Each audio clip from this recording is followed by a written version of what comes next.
We are back on the ML Sports Platter, brought to you by Stanley Law Offices and Rosie's Corner. Time to talk some New York sports with one of my favorites in the business, WFAN radio talk show host Shaun Morash. You can also get him on Twitter. Follow him there. He does a ton of Giants pod stuff. And, Evan and Tiki, WFAN, that historical station in New York City, he does it all and does a great job. Shaun, it's really a pleasure to have you on, man. I've been a fan for a long time.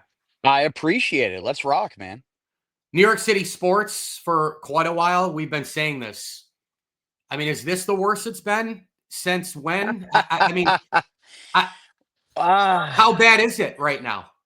All right, so it's a glass half full, glass half empty approach. I would actually say it's not the worst it's been from the standpoint of while both baseball teams are eliminated, you at least feel arrow up, Mets sign Soto, they'll figure it out. Yankees are always the Yankees.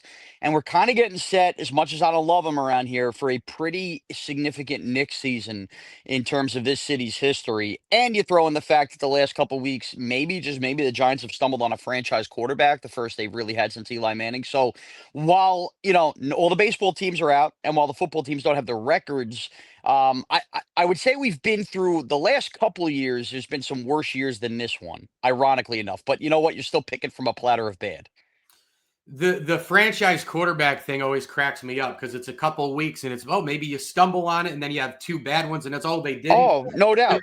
The sustainability obviously has to be there for a long time. You know that. But there does seem to be energy. I was going right to the Giants next. The energy factor, it was stale bread. Now it's fresh bread. Dable, right? Shane, two guys from Western New York. I mean, at least the energy part and feeling like there's pieces on offense you can work with, that at least there's a mental side and the energy, which you got to have at least that as the baseline, right? I totally agree. And having lived through the Daniel Jones era, and I know he's doing well enough in Indianapolis right now, and everything the Jets have gone through in this town with quarterbacks, and then of course the Giants having Eli Manning for as long as they did. I've seen the really good, obviously, in Eli, and I've seen the really bad with a lot of the Jet stuff and the mixed bag.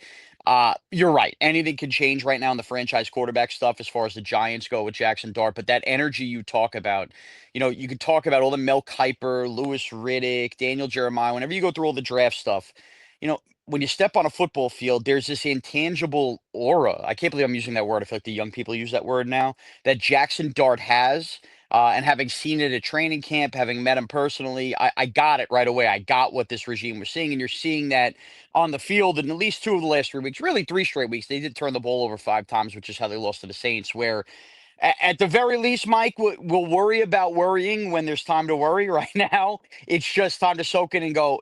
They are allowed in the first round to pick a successful quarterback. That's in the rule book. You're allowed to find franchise quarterbacks. Other teams have done it. So right now, it does feel like the Giants have found one. But card subject to change on a week-to-week basis. Now, you say the Yankees are the Yankees. We know they're always going to be kind of playoff team, high payroll, relevant, judge the ratings, good enough to do what they do. And there's always that ceiling because in the postseason, they get exposed because the roster is constructed this way with the same general manager every single year. Late on players, don't know prospects, not enough pitching, burned out bullpen. Do I keep going on? And they keep running it back because the owner collects the checks. Cashman's running the show. Boone's the puppet. It's the trio. Sorry, they're going to run it back every single year until they're not. That's where I land. There's a ceiling now for Yankee success. I don't need to win it every year, Shaun. I don't, but I need to be constructed the right way to have a chance. Okay, so when I said earlier, or you had asked me about, the New York sports being the darkest it's ever been, and I brought up the Yankees being the Yankees. I want to make one thing very clear. I brought that up because the Yankees are in the playoffs every year, Sure. and because there is a large portion of the fan base that I think is succumbed and accepts that and gets excited by the idea. Oh, the Yankees will be good every year. That's not how I feel. I'm down on the general manager. I'm down on the manager. And I agree with you on roster construction. I have very high hopes for a lot of these young guys that I think we're going to see next year. I think it's going to be a very inactive Yankee offseason as they kind of let Trent Grisham walk and choose between either Bellinger or Tucker and then call up this kid Spencer Jones. And then in another year, there's George Lombard. They have these prospects at shortstop and center field that they're bragging about. But you know what? They still got to come up and play baseball. Cam Schlittler showed a lot. I do think the Yankees do have some young talent on this team that we're going to see kind of rise up and become a new nucleus and core. But I'm still very down on the the idea that this GM just gets a lifetime pass to make the same mistakes. And it does feel like a broken roster in a lot of ways. Ben Rice, by the way, another one of those young guys. Mhm. So we'll see. It's interesting. I will say this, though. At the time we are doing this, Mike, we are now a full 5 days removed from the Yankees being eliminated, and we have not seen smoke from the Brian Cashman Vatican as far as meeting the media, doing an end of year. The Yankees always do one of these end of year, press conferences where they kind of, the Wolves get to pick at the carcass and figure out what went wrong. And it's been oddly quiet on the Yankee front. Now, I could say this, hang up the phone with you, and Brian Cashman announces 5 minutes later this is happening. But just keep an eye. It does make me wonder if Aaron Boone is as safe as we think he is, especially when you see Mike Schlitt in San Diego. It's been 2 weeks and he finally steps away. It's not uncommon for this to take a little time. So I went from thinking Aaron Boone was definitely back to now as I sit here, I wonder, man, is something up right now that we haven't heard from Cashman? Even if there's a change at manager, it won't matter because the guy who hired him is still running the show. So Mike, again, I agree with you unless the 5% chance Brian Cashman comes to his senses and hires a Bruce Bochy to go, you know what, we need to get over the end zone here, and then he's not going to put up with that. Again, I want to make this very clear. I'm not arguing with you. I agree with you. I know. I But realize.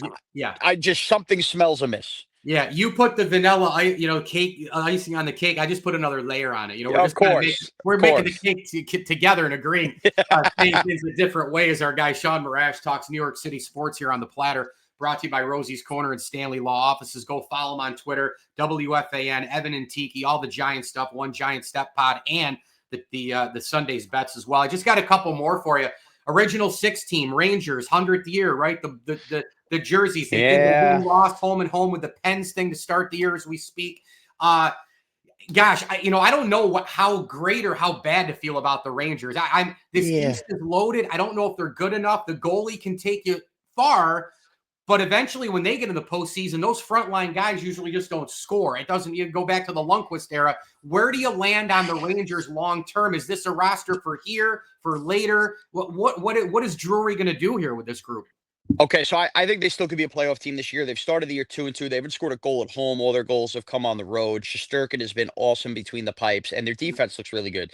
They just lost Vinny Trocheck to a week-to-week injury. He's a huge center for them. Problem with the Rangers is they've constructed it where they have 2 offensive lines, 2 completely defensive lines. I think in today's day and age, you need 3 lines that can absolutely fly and score, and the Rangers that made the conference finals in 2 of those 3 years in the previous few years had that. I think they need to call up a couple kids. They have some good young wings. I don't know why this Mike Sullivan hasn't done it. My biggest issue above anything else, though, is it felt like the Rangers were setting themselves up for this summer as far as salary cap space was being cleared out. I think they thought they were going to be in on Eichel, thought they were going to be in on McDavid or this Kaprizov from Minnesota.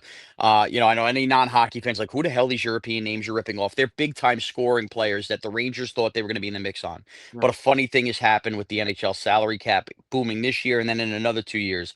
A lot of these contracts have been re-signed with these teams in the last 2 weeks, including Connor McDavid for 2 years in Edmonton. So while Chris Drury tried to, say, oh, we're the New York Rangers and we'll have all this cap space, suddenly seems like there's nothing left at the buffet table, which means you got to figure out a way to keep Artemi Panarin here as a coming free agent. And, I think at this point now you do call up some of these young kids you have and let them ride out a third line because you're going to need to get the most of them because that golden ticket is not going to be waiting there at the trade deadline at the end of summer here.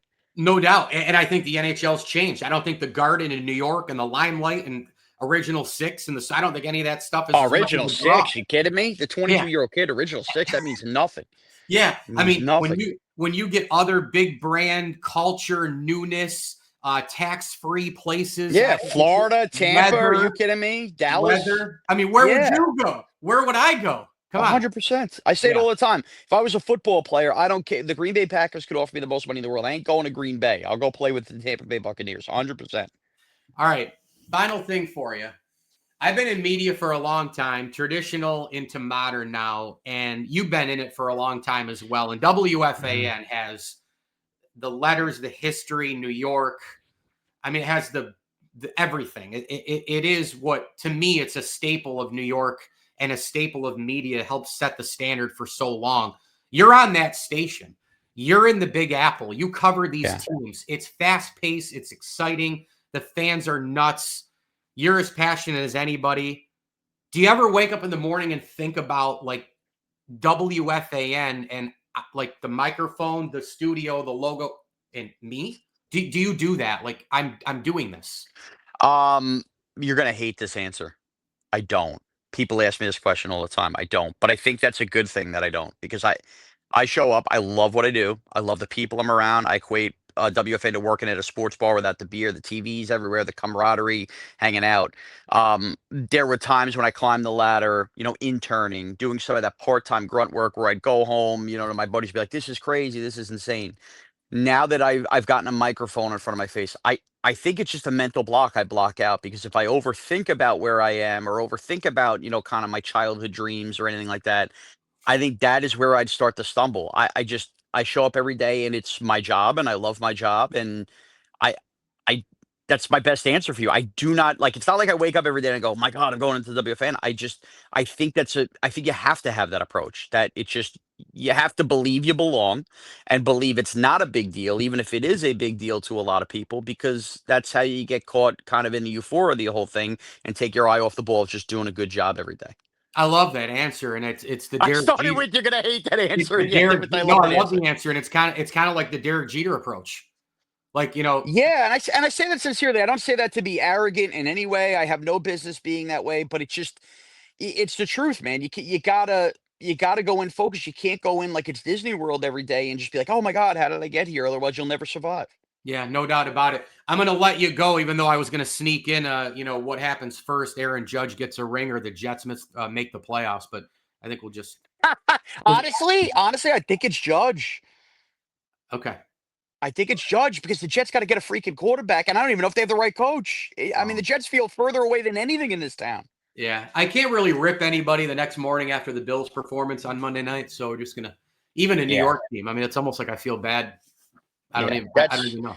That's what the Bills get for wishing the Blue Jays a happy Canadian Thanksgiving, right? That's what they Yes, that's very true. Good point. Good way to end that. I like that. WFAN radio talk show host Shaun Morash. I knew you were going to put a nice cherry on top of the Sunday here on the ML Sports Platter. Shaun does an amazing job. Go follow him all over the place, WFAN radio and all the pods. One Giant Step podcast, the Sundays Bets, Talking Giants, you name it, all over the New York City sports scene.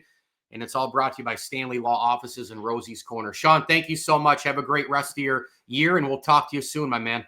All right, take care, Mike.